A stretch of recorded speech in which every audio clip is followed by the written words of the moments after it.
Have you ever had one of those games that's like super niche and none of your other friends have played it, but this game was just super important to your childhood?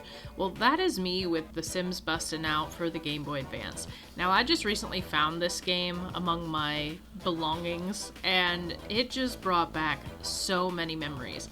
I'm not going to go into the history of it because, I mean, it's an EA game. You can basically look it up. The game came out in 2003. It was the first entry of the Sims series to be on a handheld device, and then later they would come out with an herbs version. I remember that my sister eventually ended up getting The Sims 2 for the Nintendo DS, but this was the only handheld version of The Sims that I owned. And the reason for it was because I had a friend that had The Sims for PlayStation 2 or PlayStation, and I just became obsessed. And then when The Sims Bustin' Out came out, I hadn't gotten very far in the original Sims, but when The Sims Bustin' Out came out, the amount of hours I put into that game, I needed two whole memory cards, just because I had this addiction to The Sims and making houses, making characters, setting up different scenarios. And even now, looking back, as summer's rolling in, I remember that my summers were spent going over to my friend's house. She would always ask me what we wanted to play, and I always wanted to play The Sims. I can even remember almost every single house that I had. I know that I had modeled a house after my friend's house. I had modeled a house after this creepy cabin we used to visit. I had one that was a water temple. There was one that I was making that was a huge mansion, and it had a massive graveyard in the back. And so I would just marry my sim off to this dude, and then I would just get rid of the husband, and it was one of those like Black Widow situations where the husband's never made it, and so I just had this massive haunted house. But I was so addicted to The Sims, and I remember asking my parents and being like, hey, I would love this game is amazing. And I never got it, but finally, they were like, oh, this is the game you wanted, right? And they got me the Game Boy Advance version, probably because it was cheaper at the time. And while I was disappointed, I was like, okay, it's The Sims. But when I see that this game is different than any Sims games, like, on the console, yeah, no, I mean it. I remember picking up this game for the first time and just not knowing what was happening. So for those that may not know, but in The Sims, the general formula is that you're controlling these Sims by queuing them up for tasks, right? You don't directly control the Sims. It's not like a normal video game where you're moving the character around and interacting with things.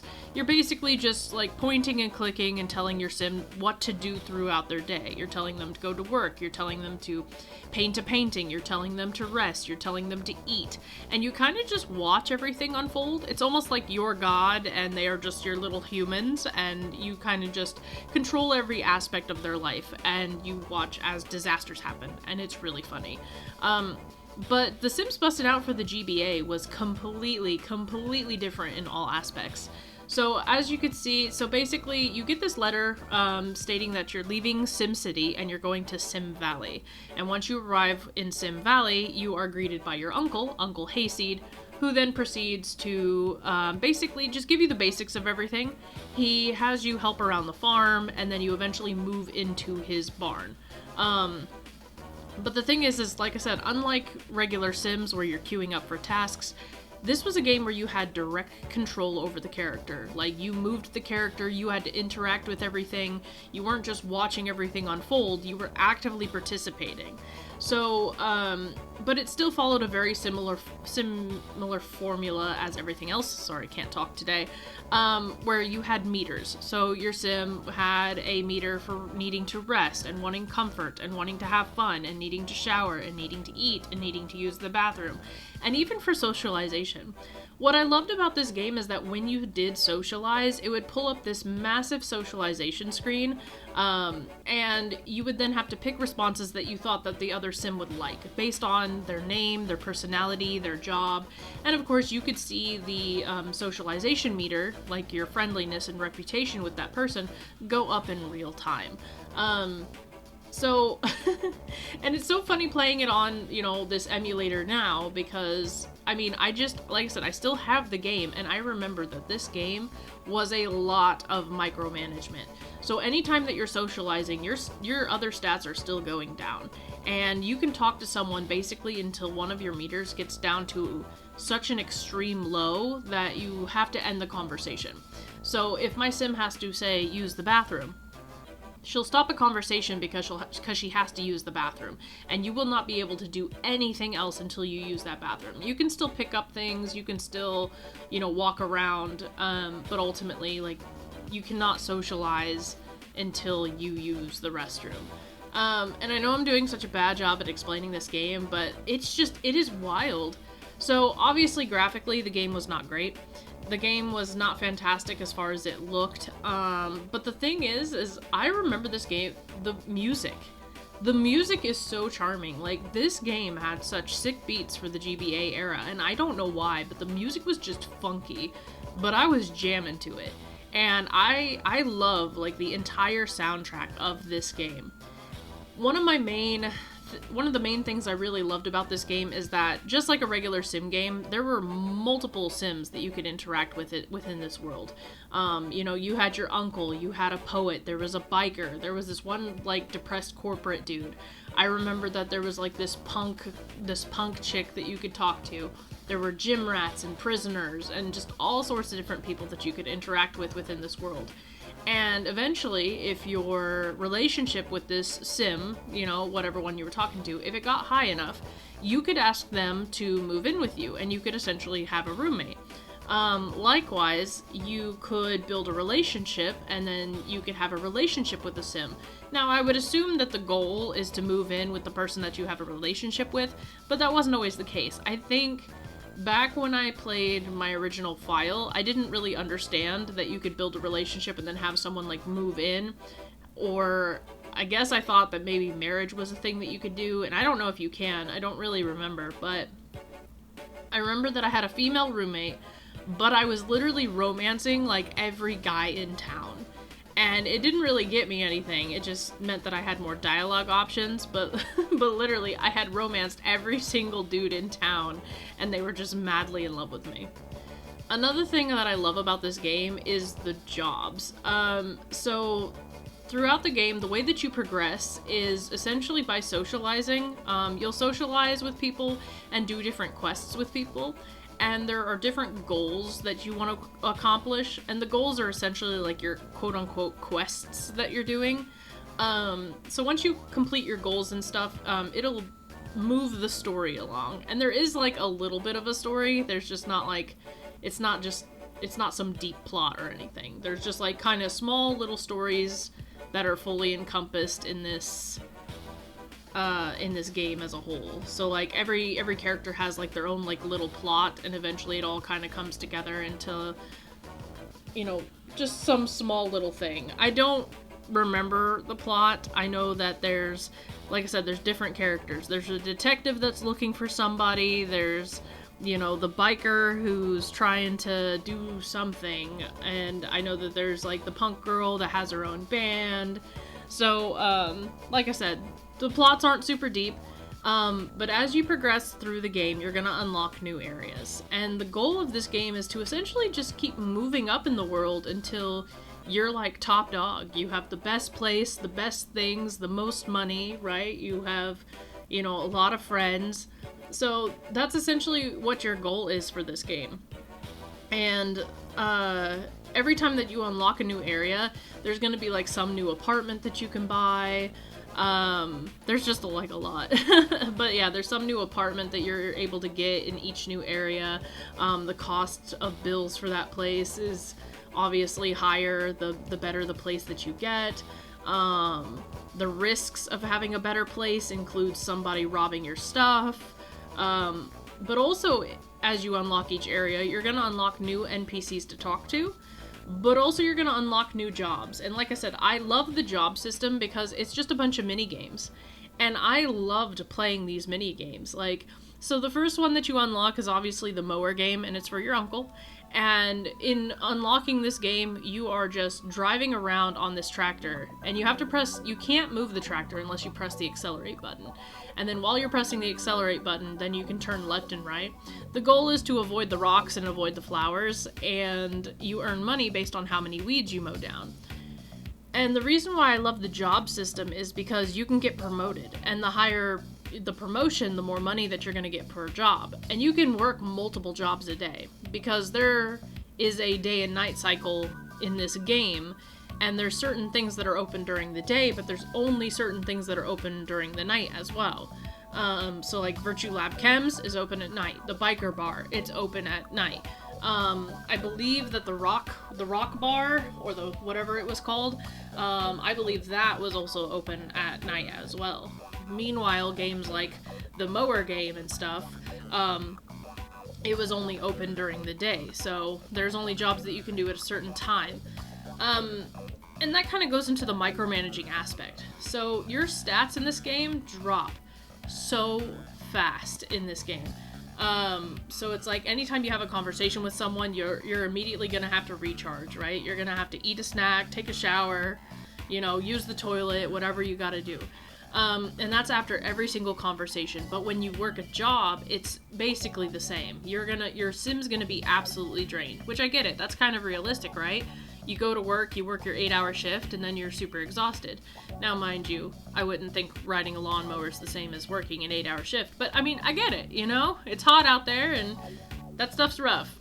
So, but the mini games, though, like, oh my gosh. So on top of having to manage the time, you're also having to manage your various stat bars, statuses, And then on top of that, right, anybody that you socialize with, throughout the days, you'll lose points in socialization. So say that you get someone up to 100% socialization, or they're in love with you or whatever, right, and they become your lover, those stats will drop if you don't interact with these people daily. So I just remember playing this game as a kid, and literally I would have to go to a job. I'd have to pick whatever job I want. I'd have to go to a job. I'd have to fill up all my stats. I'd have to run around and socialize. I'd have to sleep a little so that the time would change. I'd have to go work another job, and then I'd have to fill my stats again, and then socialize with people that only showed up at night. And that's basically the bread and butter of the game. It's just it's developing that routine. And the way that you progress the story, like I said, is you either need to socialize to a certain extent to unlock something, or you have to get enough money and or promotions to unlock the next area. And I remember that in this game, I got stuck. Like, I was at a point where I had a pretty decent apartment in the downtown city area.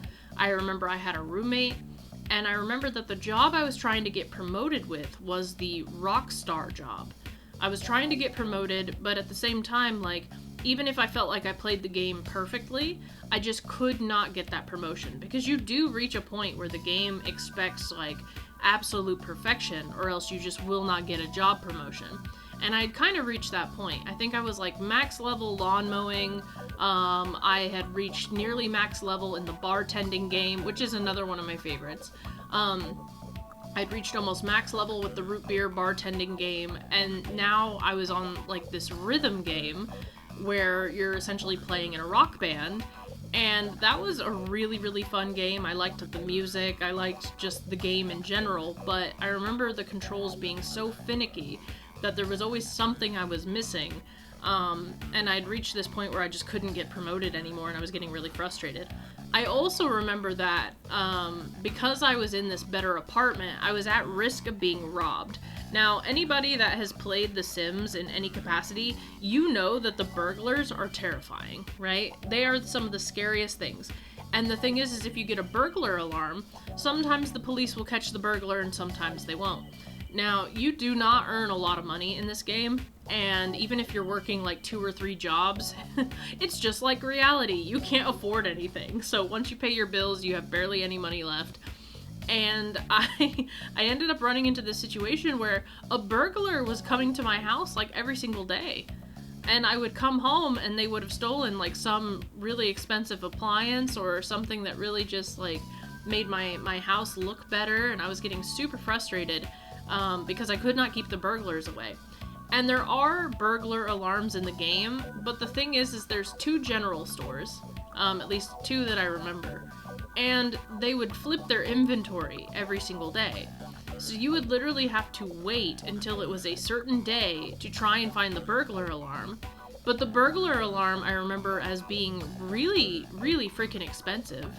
And because I was always getting my stuff stolen, and because like my jobs just weren't paying as much money as I needed, I really wasn't saving any money, and therefore I was never able to afford the burglar alarm even when it did actually show up. Now mind you, this was when I was a kid, and so maybe I just wasn't playing right, or maybe I just wasn't budgeting correctly, but I just remember that I couldn't afford the burglar alarm, and so I kept getting robbed, and I couldn't get a promotion in the one job that I wanted to get a promotion in. And so I was really frustrated because I honestly felt like I was stuck in this game. Now, I guess outside of the mini games and the music, like, I just loved the social aspect. I loved the cheesy jokes, and I loved the strange conversations you would have with the Sims. I felt like every NPC that you ran into had such a unique personality, and I just found them all to be extremely memorable. I remember that as a kid, I'd be walking down the street, and I'd be like, oh, who's that? And I would be able to tell you, even though it was pixelated, I'd be like, oh, that's so-and-so. I'd be like, oh god, I hate talking to her, you know? Like, you really feel like you get to know these people and their personalities, and all their different goals and everything else. So this game just had a way of just really making you fall in love with the setting and fall in love with the Sims in general within this world. So was it a stereotypical Sims game? No, it was way different, and I honestly feel like it's harder than any Sim game that I've ever played.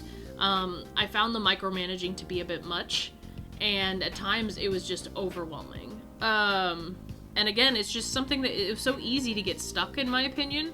So would I say that this game's difficult? I'd say that at first it's actually very player friendly, but I would say after a while, yeah, it gets extremely freaking difficult. And would it be something that I would play today? You know, if I wasn't making a video on it, obviously. Really? Yeah, I would. I think that it's extremely charming, even given its age. I think that while graphically it may not be the best, I think that, again, just the soundtrack and just the charm and just the way that you start to connect with the NPCs, I mean, I think that it has a lot of replayability. It would be nice to kind of go back and see if maybe my just getting stuck was more just the fault of me being a child at the time and maybe not being the best at managing resources. I call this stage of my life video game dumb, because I just was really bad at games back then, and then one day I woke up and was just able to understand them and seemed pretty decent at them. So it'd be nice to kind of go back on my original Game Boy Advance rather than an emulator, and just see if I've gotten any better, see if I can get farther, see if maybe I can just manage my resources better. Because again, it's just a super charming game, and every time I think about it, I just think of the music, I think of just the NPCs, I think of how silly it was and how crazy it was compared to a regular Sims game. And honestly, sometimes it just feels like a fever dream. You know, my friends would be talking about all their Sims and stuff, and I'd be like, oh yeah, no, someone robbed my house, and then I had to go mow my uncle's lawn, and then I served root beer for a bunch of bikers, you know, that were in a gang, and you know, they'd look at me like I was crazy, and I'd be like, no, I'm totally playing The Sims as well, you know? So yeah, it was just one of those things where nobody else in my friend group played these games. Like, nobody else even knew that it existed. And even now, occasionally, I will ask people, I'll be like, hey, did you ever play The Sims on Game Boy Advance? And it's just one of those things where hardly anybody knows about the game, and if they do, they're like, oh, I saw it, but I never played it. And when I try to describe how this game is, people are just flabbergasted. You know, they're just like, what in the world? Because you have, you know, obviously the house, like, customization, but the thing is, you can't build houses in this game. So there's no house building, which is unfortunate, but I understand because the Game Boy Advances, it had those limitations, you know, it wasn't very powerful. So obviously, due to the handheld limitations, there's no house building. Customization is very simplistic. Mostly it just kind of comes down to picking your furniture and picking some accessories. So the house building aspect was not very grandiose in the game. And even when it came to The Sims, there was not a lot of customization. Looking back on it, even then, I was mad that females had to wear a skirt in order to differentiate the genders. And I thought it was just so silly. And it doesn't even come down to like a gender thing. It's just me as a person. I hate wearing skirts. And so if I want a character that represents myself, then I would obviously just, have my character wear pants. But obviously, because this is a game way back in the early 2000s, and again, with the handheld limitations, girls wear skirts, guys wear pants. And you only get like 4 choices of hairstyles. You don't really get to choose a lot. There's only like 4 skin colors, right? Character customization is there, but it's extremely limited. I am disappointed, to say the least, because obviously I feel like they could have done more, but they probably couldn't, given that they tried to make everything as graphically pleasing as possible. Looking at the character plate, they look soulless and it's terrifying. And again, you don't even get to choose like eye color or anything else. So again, if you're trying to compare this to a regular Sims game, it's just not going to hold up because the character customization's not there, the house building's not there, right? The things that draw in the normal Sims audience is not there. So this, even though it's called The Sims, I mean, I wouldn't really compare it. It's like apples and oranges. It just bears The Sims title.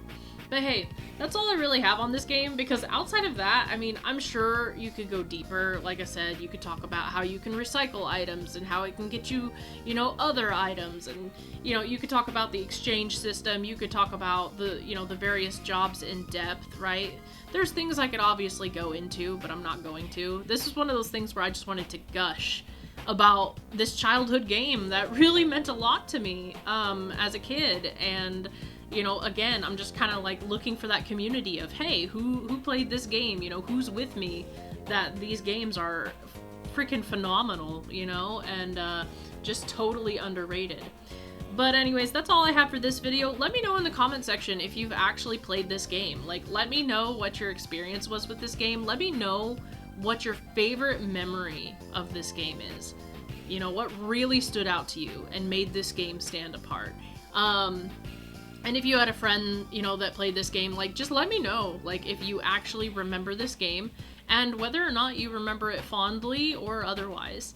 And if you're just a Sims fan in general, I mean, just say hi. I mean, again, I am just obsessed with The Sims. I kind of fell off the Sims train a while ago, but, I know that if I were to get back into it, it would just consume my life, because that was early 2000s. I was just obsessed. So anyways, thank you all so much for watching my videos. I've had a uptick in people coming to my channel lately for my near reincarnation content due to the game reaching EOS. I thank you all for being here. I really do hope to bring you more content in the future. So if there's anything that you'd like me to check out and you'd like me to, make videos on, please let me know in the comment section down below. Once more, thank you all again for watching my videos, and I will see you all in the next one. Alright, ciao you guys.